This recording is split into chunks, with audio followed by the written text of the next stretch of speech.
Welcome to all of you. उम्मीद करता हूँ कि आप सब लोग खैर वाफियत से होंगे और दुआ को हूँ कि अल्लाह ताला आप सब लोगों को अपनी हिफ्ज़ व अमान में रखे। Dear learners, I welcome to all of you once again on my YouTube channel Study Station. तो आज हम डिस्कस करने जा रहे हैं अपनी short story number 6 and the title of this short story is What the Tapster Saw. This is the title of the short story number 6 and this short story is written by Ben Okri. ये जी आपके writer जिन्होंने इस short story number 6 को लिखा है Ben Okri. Ben Okri was born in 1959 in Nigeria. ये जो writer है शॉर्ट स्टोरी राइटर, इनकी जो बर्थ होती है वो 1959 में नाइजीरिया के अंदर होती है. He spend his most of his life in London. क्योंकि जब ये छोटे से थे तो इनके जो पेरेंट्स थे वो माइग्रेट कर गए थे नाइजीरिया से लंदन की तरफ, और वहां पे इन्होंने अच्छी खासी जो जिंदगी का एक हिस्सा है वो वहां पे गुजारा था. When Nigeria fall into civil war, जब नाइजीरिया के अंदर एक सिविल वॉर हुई थी तो इसके फादर ने डिसाइड किया था कि अब वो वक्त आ चुका है कि हमें अपने वतन वापस जाना चाहिए. Because the people need of us, हमें उनकी मदद करनी चाहिए. जिस तरह से भी हम उनको रेस्क्यू कर सकते हैं हमें हर सूरत उनकी मदद करनी चाहिए. तो जब नाइजीरिया के अंदर सिविल वार हुई थी तो ये पूरे के पूरे जो लोग थे, सारे लोग थे, वो लंदन से नाइजीरिया वापस आ चुके थे. At that time Ben Okri was just 14 years old. 14 साल के थे. 14 साल की उम्र के अंदर इनके अंदर ना एक राइटिंग का पैशन आ चुका था. ये लिखना इनको पसंद आ चुका था. तो इस गरज से इन्होंने एक कॉलेज या यूनिवर्सिटी के अंदर एडमिशन लेने की कोशिश की इन फिजिक्स. तो हर एक यूनिवर्सिटी ने इसको रिजेक्ट कर दिया. जब रिजेक्ट किया he started writing on the matter of politics and social problems. तो समाज की जो मसाइल हैं या जो सियासत के ऊपर है इसने लिखना शुरू कर दिया. बहुत अच्छा लिखा, बहुत कमाल का लिखा, लेकिन कुछ चीज़ें लोगों को कभी भी पसंद नहीं आती. तो वहाँ के जो लोग थे वो इसकी राइटिंग से बहुत ज़्यादा परेशान हुए, तो जिसकी वजह से उन्होंने इसको एग्जाइल कर दिया फ्रॉम नाइजीरिया. तो इसको वापस एक दफ़ा फिर लंदन जाना पड़ा, इंग्लैंड जाना पड़ा. जब लंदन इंग्लैंड वापस आए तो एक दफ़ा फिर वहाँ पे जब गए तो अ, इनको एक स्कॉलरशिप की बेस पे यूनिवर्सिटी के अंदर रख तो लिया गया था, लेकिन इसको वो स्कॉलरशिप उस लिहाज से नहीं मिली थी कि खुद को भी सपोर्ट कर पाते और अपनी एजुकेशन को भी सपोर्ट कर पाते. तो इन्होंने जो अपना जो मोस्टली जो जिंदगी इंग्लैंड के अंदर उस वक्त लंदन के अंदर गुजारी थी, वो रात को गलियों के अंदर सो के, पार्क के अंदर सो के गुजारी थी. और इसके बकौल I wrote, I wrote, I wrote, मैंने लिखा था, मैंने लिखा था, मैंने लिखा था, मीन्स कि जो मैंने जिंदगी रात को सड़कों पे, गलियों में और पार्कों में गुजारी थी वो मैं लिखता ही गया था, जिसकी वजह से मैं इस काबिल हुआ कि मैं एक प्रोफेशनल अंदाज में चीज़ों को लिख सकता. तो इसने बहुत अच्छे वर्क से लिखे. By profession he was a novelist, he was a author and as well as he was a poet. Author भी है, नॉवलिस्ट भी है और शायर भी है. तो इनके वर्क्स के अंदर एक बहुत ही फेमस वर्क है जो कि है व्हाट द टैप्स्टर सा. टैप्स्टर क्या होता है, पहले इसको अच्छे तरीके से समझ लीजिए. टैप्स्टर, टैप्स्टर एक ऐसा बंदा है जो पाम ट्री से, खजूर के दरख्त से शराब बनाया जाता है. इसका जो प्रोसेस है ना, उसको बनाने वाला जो होता है वो टैप्स्टर होता है. व्हाट द टैप्स्टर सा. टैप्स्टर ने क्या देखा, क्या देखा, वही चीज हम देखेंगे अपनी शॉर्ट स्टोरी के अंदर. शॉर्ट स्टोरी का आगाज करने से पहले वही जो बेसिक पॉइंट्स हम उनको एक दफा से डिस्कस कर लेते हैं. योनरा, योनरा जो है इसके जी वो शॉर्ट स्टोरी है, लेकिन इस शॉर्ट स्टोरी के अंदर आपको एक मैजिकल रियलिज्म मिलेगी. एक जादुई दुनिया की आप सैर करेंगे, किस किस तरह से चीजें चला करती हैं. If we talk about the structure, तो इसका स्ट्रक्चर वो स्ट्रेट फॉरवर्ड है. एक रेजोल्यूशन, एक प्रॉपर एक्सपोजिशन है, फिर मिडल आ जाएगा और एंड पे आपकी रेजोल्यूशन आ जाएगी. If you talk about the setting, तो सेटिंग जो है वो नाइजीरिया का एक फॉरेस्ट है, जंगल है, उसी के अंदर एक इमेजिनरी स्टोरी आपको देखने को मिलेगी. If you talk about the characters, तो इसके अंदर जो कैरेक्टर्स मिलेंगे वो आपको जस्ट टू मिलेंगे. नंबर वन इज टैप्स्टर, जो कि शराब बनाने का जो प्रोसेस है वो किया करते हैं. Analyst Tabasco, Tabasco is the herbalist, जो जड़ी बूटियों की मदद से लोगों का इलाज किया करता है. So these are the two, only two characters which are the part of this short story. If we talk about the point of view, तो जो कहानी हम तक पहुंची वो थर्ड पर्सन नरेशन की बेस पे हम तक पहुंचती है. And then we have the themes. हम अगर थीम्स की बात करें तो ये जो कहानी घूमती है वो तीन थीम्स की बेस पे घूमती है. Theme number one, life and death. जिंदगी और मौत का जो सफर है, जिंदगी के अंदर आप क्या कर सकते हैं, मौत के बाद किस तरह के प्रोसेस से आपको गुजरना पड़ता है, वो हम इस शॉर्ट स्टोरी की मदद से समझेंगे। Number 2 we have transition. Transition वैसे तो मिलाप को कहते हैं, जोड़ को कहते हैं, लेकिन एक जगह से दूसरी जगह जो चीज़ें ट्रांसफर होती है उसको भी कहते हैं। एक दुनिया से दूसरी दुनिया के अंदर सफ़र करना, वो भी हम इस शॉर्ट स्टोरी के अंदर देखेंगे। And the last one is human frailty, इंसानी कमजोरी। इंसान कहाँ पे खुद को बेबस, कहाँ कहाँ पे खुद को वीक, कमजोर समझता है, वो हमें इस कहानी की मदद से अच्छे तरीके से समझ में आएगा।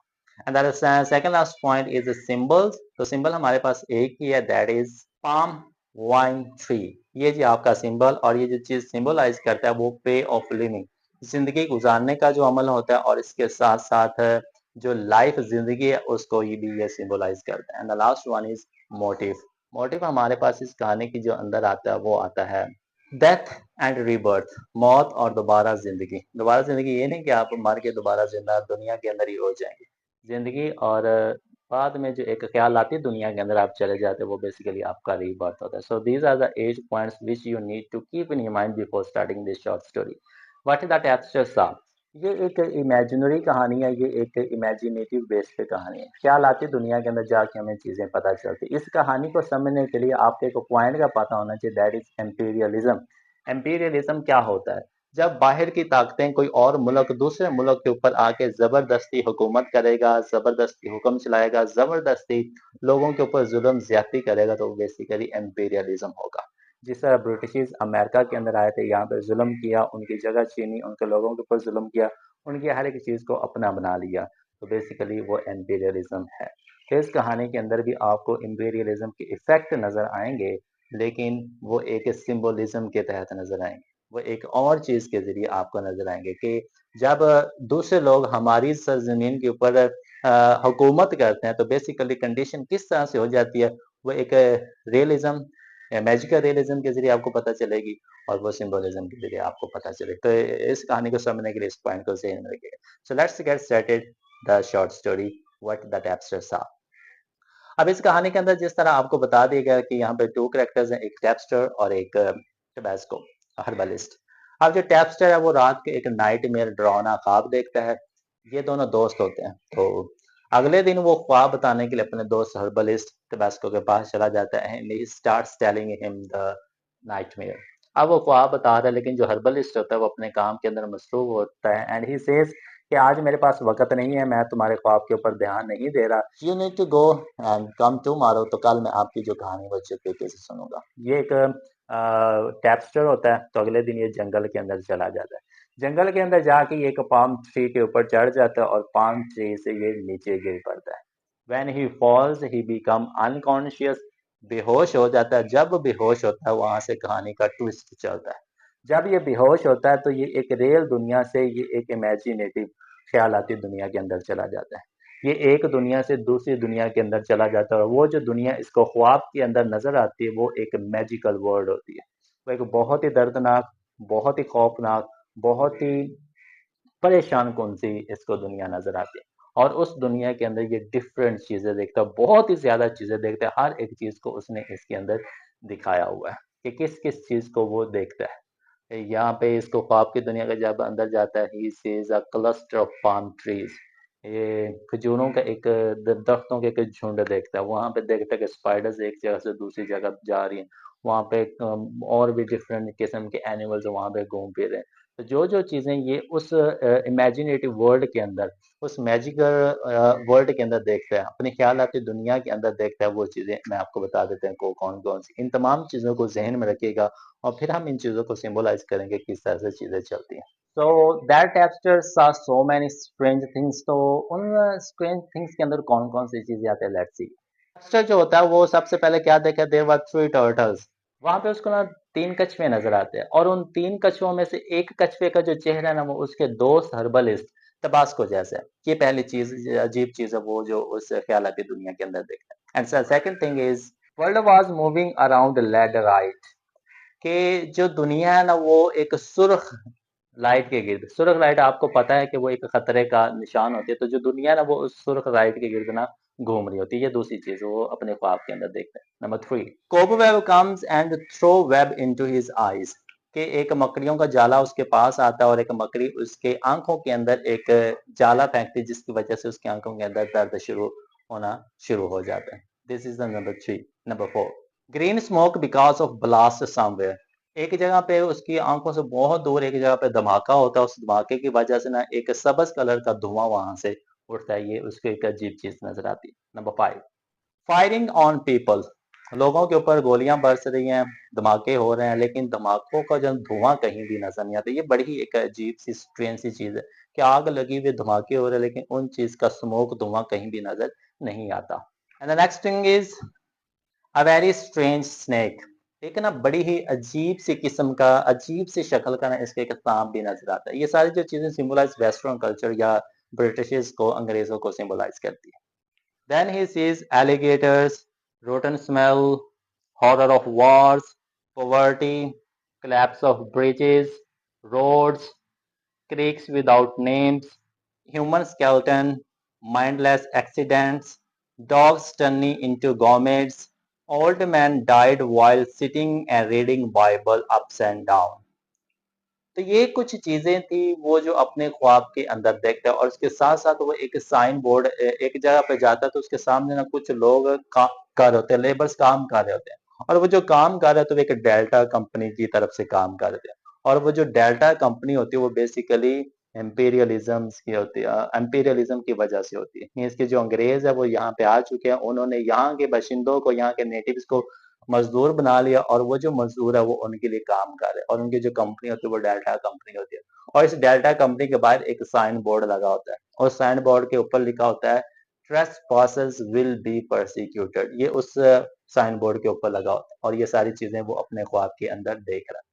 अब ये सारा कुछ उसके ख्वाब के अंदर चल रहा होता है, तो इतने में ना उसको सुनाई देता है कि उसको ना कोई बंदा आवाज दे रहा है। वो जो कछुआ होता है ना, जिसकी एक शक्ल तबास्को हर्बलिस्ट जैसी होती है, वो इसके पास आता है और उसको आवाजें देना, इसको उठाना शुरू कर देता है। इसको उठाता है, ये उठ पड़ता है, इसको तब रियलाइज होता है कि he was watching a dream. और तकरीबन ये 7 दिन तक बेहोश रहा था, और बेहोशी के हाल में वो इस तरह की चीजें देख रहा था, और उसको पता चल चुका था कि बेसिकली ये जो सारी की सारी चीजें सिंबलाइज करती हैं वो एम्पीरियलिज्म को करते हैं। किस तरह से अंग्रेज आए, किस तरह से उन्होंने हुकूमत की, किस तरह से जो चीज़ों की हालत थी वो ख़राब हो गई, किस तरह से धमाके हुए, किस तरह से फायरिंग हुई, किस तरह ब्रिजेस तोड़े गए, किस तरह रोड की हालत ख़राब कर दी गई। हर एक जो चीज़ थी ना वो अजीब हो चुकी थी।